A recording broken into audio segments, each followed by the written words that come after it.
Bismillahirrahmanirrahim. Bismillahirrahmanirrahim. Today our topic is family behind relation. یعنی کہ ہمارے خاندان اپنے تعلقات کے کیسے ہمارے یہاں نا آج کل کے دور میں رشتہ رکھنا بڑا مشکل ہو چکا. اب لڑائیاں جھگڑے چھوٹی چھوٹی بات پہ نقائص نکل آنے.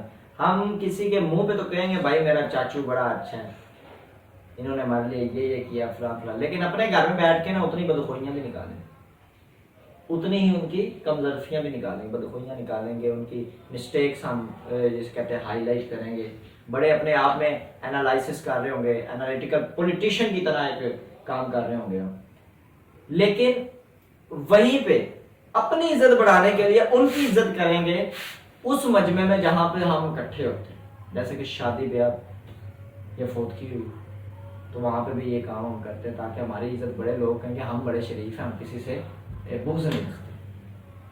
تو یہ جو جھوٹی شرافت کا لبادہ ہے, اس پہ ویسے ایک عام زبان میں ہمیں کہنا چاہیے ایسی شرافت پہ ہمیں لعنت بھیجنی چاہیے جو کہ منافقین کے طور پہ ہوتی ہے, جہاں ہم اندر سے کچھ ہیں اور باہر سے کچھ ہیں.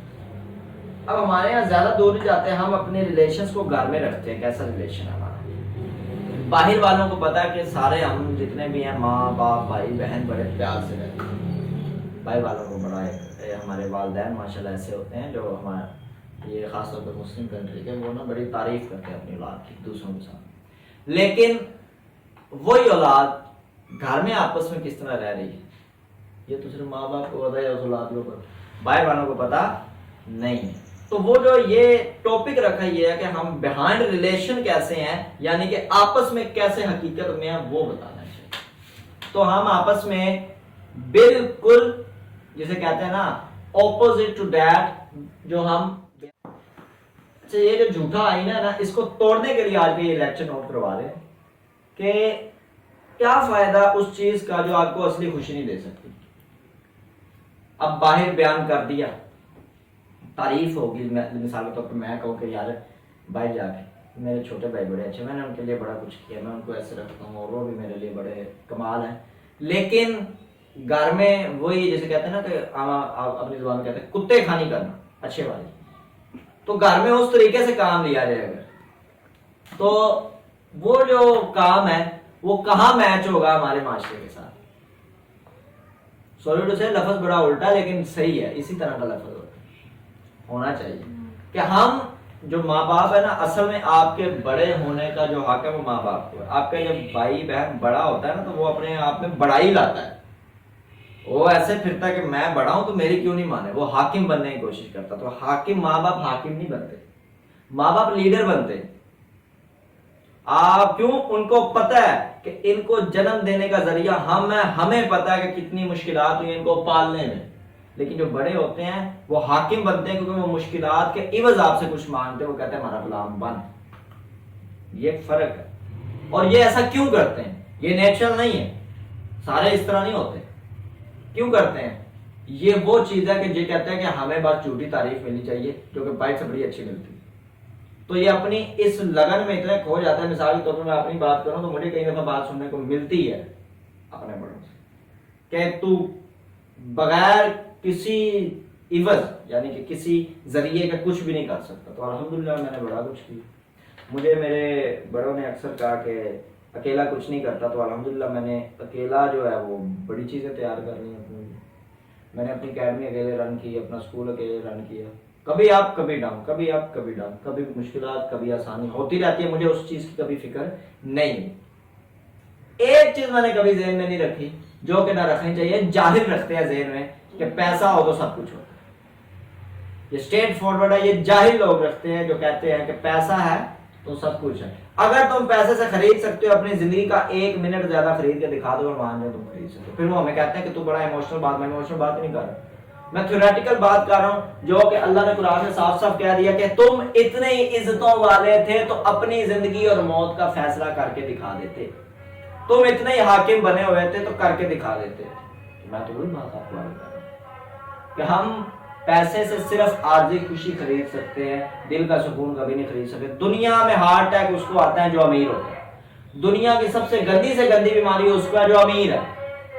دنیا میں سب سے زیادہ پریشان امیر ہے. دنیا میں اگر کسی کو انسومنیا ہے یعنی نیند نہیں آتی تو وہ امیر ہے، غریب نہیں ہے. غریب قدرتی موت مرتا ہے، امیر ہارٹ اٹیک سے مر رہا ہے. غریب قدرتی موت مر رہا ہے، امیر بلڈ کینسر سے مر رہا ہے. غریب قدرتی موت مرتا ہے، امیر جو ہے وہ بون میرو کی کمی سے مر رہا ہے. تو کیوں؟ ٹینشن ہی تو پیسہ ہے نا، پیسے سے خوشیاں تھوڑی خریدی جاتی. تو سب سے بڑی ٹینشن کیا ہے؟ پیسہ. اور یہی پیسہ وہ ٹینشن ہے جو آپ کو انشاءاللہ سمجھ آئے گی سب کو کہ اس پیسے کی ٹینشن کی وجہ سے آپ گھر میں آپس میں لڑ رہے ہیں. وہی ٹینشن کو نکال کے انسان اب عروج و زوال حالت پہ آتا ہے. ایوریج رکھنی چاہیے جو کہ اللہ کا قانون ہے. اللہ نے یہ نہیں کہا کہ مثال کے طور پہ ایک بندہ ہے، میں آپ کو چھوٹی سی مثال دیتا ہوں. ایک بندہ اس نے مسجد میں 50,000 دیا اور اس کی منتھلی جو تنخواہ ہے وہ 5 لاکھ ہے. اور ایک بندہ اس کی منتھلی تنخواہ 50 روپے اور اس نے 50 کے 50 روپے دے دیے. تو اگر قانوناً ہم اپنے جاہل قانون کے مطابق دیکھیں تو جس نے 50,000 دیا ہے وہ بھائی اوپر، کہاں 50 روپے کہاں 50,000. ہم اپنے جاہل قانون اور ہم اپنی سوچ کے بارے میں سوچ کے دیکھیں جس میں ہم کہتے ہیں پیسہ ہو تو سب کچھ ہوتا ہے. لیکن اللہ کیا کہتا ہے؟ اللہ کہتا ہے میں تولتا ہوں. اس کی جیب اجازت دیتی تھی 5 لاکھ کی، اس نے 50,000 دیا. اس کی جیب اجازت ہی نہیں دیتی تھی، اس نے 50 کمائے 50 کے 50 دے دیے. تو کون اوپر ہوا؟ اس پہ غور کرنے کی ضرورت ہے کہ میں نے ابھی بتایا 50,000 دینے والے کی رقم زیادہ ہے 50 روپے سے. لیکن دیکھنا یہ ہے کہ ان کی جیب کتنی زیادہ ہے. 50,000 والے نے 5 لاکھ میں سے یعنی کہ اس کا 10% دیا، لیکن جس نے 50 دیا اس نے 100% دیا اللہ کی راہ. تو دیکھا جائے جس نے 100% دیا اس کی نیکیاں زیادہ ہیں اللہ کی نظر میں. لیکن ایک انسان یعنی کہ میں اپنی بات کروں جو کہ یہ چاہتا ہے کہ میرے پاس پیسہ ہو تو میں ہر چیز کر سکتا ہوں، تو میں اپنی جاہلانہ سوچ کے بارے میں سوچوں میں تو کہوں گا 50 روپے کیا چیز ہے. جس نے 50,000 دیا اس کی کمال ہے. سیم اسی طرح کہ ایک بندہ زیادہ چیز رکھتا ہے اپنا جو جسے کہتے ہیں کہ ویل فرنسڈ جگہ پہ رہتا ہے، یہ کہہ لو وہ دیکھنے میں ہمیں اچھا لگتا ہوگا، لیکن ہمیں کیا پتا اس کی ٹینشنیں کتنی. ٹینشن کیا ہے؟ ٹینشن پیسہ ختم نہیں کرتا بلکہ بڑھاتا ہے. میں نے اتنی مثالیں دی ہیں کہ پیسہ ہے بیماریاں اور موتیں گندی ہیں، لیکن جو غریب ہے وہ قدرتی موت مرتا ہے. غریب تو بیچارہ زہر خریدنے سے لگے بھی سوچ رہا ہوگا کہ یہ زہر خریدوں گا اپنے بچوں کو میں لا کے کچھ کھانا کھلاؤں. ٹھیک ہے، یہ ایک فرق ہے. خودکشیاں زیادہ امیر لوگ کرتے ہیں، آپ ایوریج نکال کے دیکھ، غریب نہیں کرتا کیونکہ غریب کو اتنی ٹینشن نہیں. ٹینشن سوچنے کا ہی ٹائم نہیں. نارملی یہ ایک چیز میں بتا ہوں. تو اب آ جائے ذرا کانسیپٹ آف اللہ کی طرف. تو اللہ چیزوں کی پرسنٹیج دیکھتا ہے، تولتا ہے. اللہ نے کبھی یہ نہیں کہا کہ میں گنوں گا، اللہ نے کہا میں تولوں گا. میزان تولنے کی چیز کا نام ہے. اللہ نیکیاں گناہ تولے گا. گننے بیٹھ جائیں تو کیا پتا گناہ چھوٹے چھوٹے بہت زیادہ ہوں، پھر وہ گناہوں کی طرف سے دوزخ میں جائے گا. لیکن اللہ کیا کرے گا؟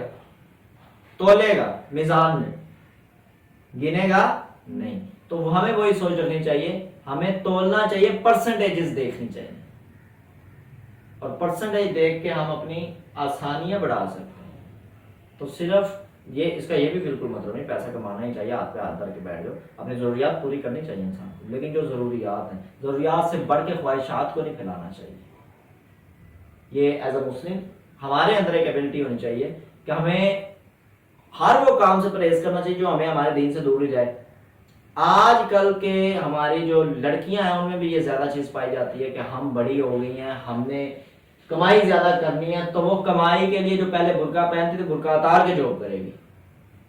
اس کا حجاب اتنا ڈھیلا ہو جائے گا کہ حجاب کی ضرورت ہی نہیں، پھر ویسے ہی بال دکھا دے. تو یہ کیا چیز ہے؟ ہم نے حجاب کو چھوٹی سی ایک بات سمجھا ہوا ہے، ایک بالکل چھوٹی سی چیز سمجھا ہوا ہے کہ عام سی چیز ہے. اگر یہ اتنی عام سی چیز ہوتی تو اتنی بڑی کتاب میں اس کو زور سے کہا ہوتا کہ زور دیا ہوتا کہ یہ کرو لازم. اگر یہ عام چیز ہے تو تمہاری نظر میں سب کی نظر میں قرآن بھی عام ہے کہ یہ عام سی چیز کو اتنی عظیم کتاب میں زور دیا ہوا ہے، ایک چھوڑ کے 3 صورتوں میں زیادہ زور دیا ہوا کہ کرو یہ کرو، اور مختلف کانسیپٹس کے ساتھ بتایا. اور اس کتاب کا نام کیا ہے؟ قرآن مجید. تو ہم یہ کہہ سکتے ہیں کہ قرآن دولت سے ہم ہر چیز جیت نہیں سکتے، ہر چیز لے نہیں سکتے. ہم یہ کہہ سکتے ہیں دولت ہمیں بے حیا کرے گی، دولت ہمیں برائی پہ چلائے گی. کیوں؟ ہماری سوچ بالکل نبی کے خطبے کے عوض ہے، الٹ ہے. سوری، کہ جو نبی کا لاسٹ خطبہ تھا کہ مجھے اپنی امت سے شرک کا خوف نہیں ہے، لیکن مجھے خوف ہے کہ یہ دنیا کی دولت میں گم ہو جائے گی، اور آج وہی ہو. تو مزید اس سے آگے تو میری نظر میں کچھ بھی نہیں آئے گا. تو خیر اللہ ہمیں ایسی لعنت سے بچائے جو ہمیں اللہ سے دور لے جائے. دولت ہو، اچھی ہو، جتنی اللہ دے، لیکن وہ ہم اپنے جو پردہ ہے اس کو بھی سیو رکھیں، اپنی حیا کو بھی سیو رکھیں، اپنے ایمان کو بھی سیو رکھیں. یہ ساری چیزیں ہمارے ساتھ رہیں، اور اللہ ہر ایک کو اپنی رحمت کے سائے میں رکھے اور اپنی کرم نوازیوں میں رکھے. اور صرف آج کا یہ ایک چھوٹا سا ہمارا لیکچر تھا جو کہ نوٹ ہو چکا ہے. Any questions? ڈن.